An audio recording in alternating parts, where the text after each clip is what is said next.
திமுக மற்றும் பாஜகவின் அரசியல் ஆதாய நாடகத்தை மக்கள் ஏற்க மாட்டார்கள் என்று தாவேகா தலைவர் விஜய் தற்போது கூறியிருக்கிறார்.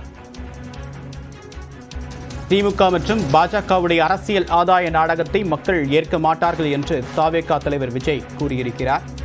அண்மையில் பிரதமர் நரேந்திர மோடி தமிழ்நாட்டிற்கு வருகை தந்த நிலையில் பிரதமரை மூத்த அமைச்சர்கள் சந்தித்து தமிழ்நாடு தொடர்பாக பல்வேறு கோரிக்கைகள் அடங்கிய மனுவை சமர்ப்பித்திருந்தார்கள். இந்த நிலையில் இந்த சந்திப்பு தொடர்பாகவும் பிரதமருடைய வருகை தொடர்பாகவும் தாவேகா தலைவர் விஜய் பல்வேறு விமர்சனங்களை முன்வைத்திருக்கிறார்.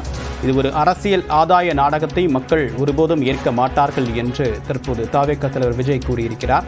மறைமுகமாக பாஜகவும் திமுகவும் ஓரணியில் இருப்பதாக விஜய் விமர்சனம் செய்திருக்கிறார். விவரங்களுடன் நிகரான சிறப்பு செய்தியாளர் செந்தில் ராஜா. செந்தில், விவரம் என்ன?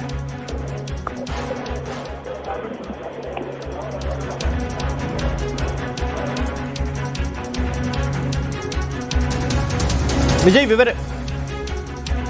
தேவப்பிரியன், விஜய் தற்போது ஒரு அறிக்கை ஒன்றை வெளியிட்டிருக்கிறார். திமுக பாஜகவின் அரசியல் ஆதாய நாடகத்தை தமிழக மக்கள் ஏற்க மாட்டார்கள் என்று தெரிவித்திருக்கிறார். நேற்று தமிழகத்தில் கங்கை கொண்ட சோழபுரம் சென்ற இந்தியாவின் பிரதமர் நரேந்திர மோடி சில விஷயங்களை குறிப்பிட்டார். குறிப்பாக சோழ மன்னர்களான ராஜராஜ சோழன் மற்றும் ராஜேந்திர சோழன் ஆகியோருக்கு பிரம்மாண்டமான சிலை எழுப்பப்படும் என்று கூறியிருந்தார். இதை ஒட்டிதான் இந்த அறிக்கையை அவர்கள் வெளியிட்டிருக்கிறார்கள்.